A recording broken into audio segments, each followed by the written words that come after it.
उत्तर प्रदेश राज्य बाल अधिकार संरक्षण आयोग का वो पत्र सामने आया है जिसमें इस बात को कहा गया है कि उत्तर प्रदेश में गैर मान्यता प्राप्त मदरसों को बंद कर देना चाहिए। इस पर मौलाना खालिद रशीद फिरंगी महली साहब क्या समझते हैं, ये बात करने के लिए हमारे साथ मौजूद हैं। आप किस तरीके से देख रहे हैं, क्योंकि संरक्षण आयोग की तरफ से जो पत्र लिखा गया सदस्य की तरफ से, वो साफ तौर पर इंगित कर रहा है कि गोसाईगंज का एक मदरसा, 2 बच्चे वहां पर जंजीर से बंधे हुए मिले और कई ऐसे प्रकरणों को मद्देनजर रखते हुए इस बात की मांग कर रहे हैं कि इन मदरसों को जिनकी मान्यता नहीं उन्हें बंद कर दिया जाए। कैसे देखते हैं?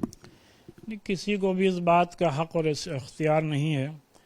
कि मदारिस या किसी भी एजुकेशनल इंस्टीट्यूशन को इस तरीके से बंद करने की बात कही जाए। आप सब जानते हैं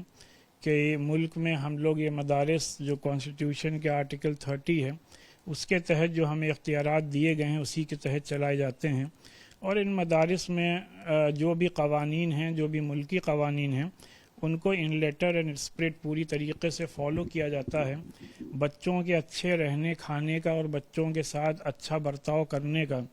करने को इंश्योर किया जाता है। अगर एक आध मदरसे में कहीं पर बच्चों के साथ जुल्म ज़्यादती हुई है तो उसको चेक करना चाहिए और जो लोग उसके लिए ज़िम्मेदार हैं उनको समझाने की और उनकी काउंसलिंग किए जाने की ज़रूरत है। सीधे तौर पर उनके मानसिक, शारीरिक और लैंगिक शोषण की उन्होंने बात कही। उन्होंने कहा है कि इन मदरसों में अंदर जो हो रहा है उसको सीधे तौर पे बंद करना चाहिए और शायद सरकार ने ये बात भी कही कि ये कारण है कि जो मदरसों का अब जो सर्वेक्षण चल रहा है वो इसी की संबंधित कार्रवाई है। सरकार ने कतई तौर पर ये बात नहीं कही है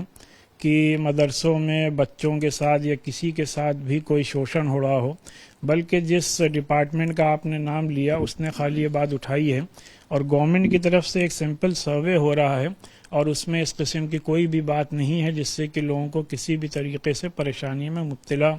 होने की कोई भी ज़रूरत नहीं है। आप जो ये आयोग जिस तरीके की बातें कह रहा है उससे तारुफ नहीं रखते, लेकिन तमाम मदरसों जो गैर मान्यता प्राप्त है उनको लेकर के आपत्ति क्यों दर्ज कराई जा रही है, जबकि सरकार साफ कर चुकी है कि एक आंकड़ा ही जुटाना चाहते हैं वो? कोई आपत्ति नहीं दर्ज करा रहा है क्योंकि एकदम से एक सर्वे ऑर्डर हुआ है और लोगों को इस बात का बिल्कुल भी पहले से कोई जाहिर सी बात है नॉलेज नहीं थी कि इस तरीके का कोई सर्वे ऑर्डर होने जा रहा है। लेकिन जब सर्वे का फॉर्म सामने आया और उसमें जो बातें पूछी गई हैं और जिस तरीके से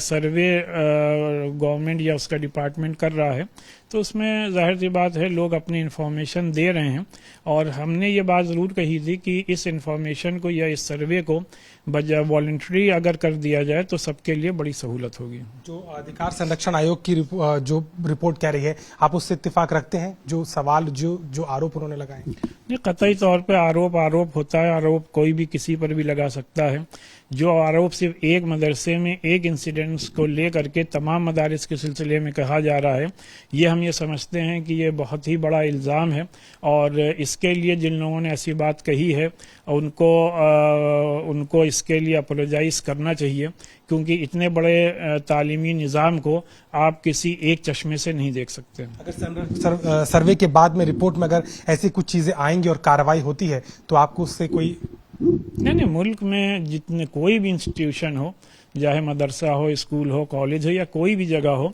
सभी को मुल्क के कानून को पूरी तरीके से फॉलो करना है। अगर कोई फॉलो नहीं कर रहा है तो जाहिर सी बात है इसके लिए लोगों को पाबंद किया जाए कि वो लोग मुल्क के कानून को फॉलो करें और मदारिस में मुल्क के कानून के तहत ही पढ़ाई होती है। साफ तौर पर इस पूरे मामले को लेकर के जहां सरकार ने अपना रुख साफ किया है कि मदरसों का जो सर्वेक्षण हो रहा है गैर मान्यता प्राप्त मदरसों का, उसमें वो आंकड़ा जुटाने की कवायद है, लेकिन उत्तर प्रदेश राज्य बाल अधिकार संरक्षण आयोग का जो पत्र जो सरकार के प्रमुख सचिव अल्पसंख्यक विभाग को लिखा गया था उसमें सीधे तौर पर आपत्तियां दर्ज कराई जा रही हैं और ये कहा जा रहा है कि गैर मान्यता प्राप्त मदरसों में बच्चों का मानसिक शोषण हो रहा है और इसके साथ ही साथ इस तरीके की कार्रवाई की जरूरत को देखते हुए मदरसों को बंद कराने की बात कही गई है। लखनऊ से कैमरामैन संदीप के साथ अभिषेक मिश्रा, आज तक।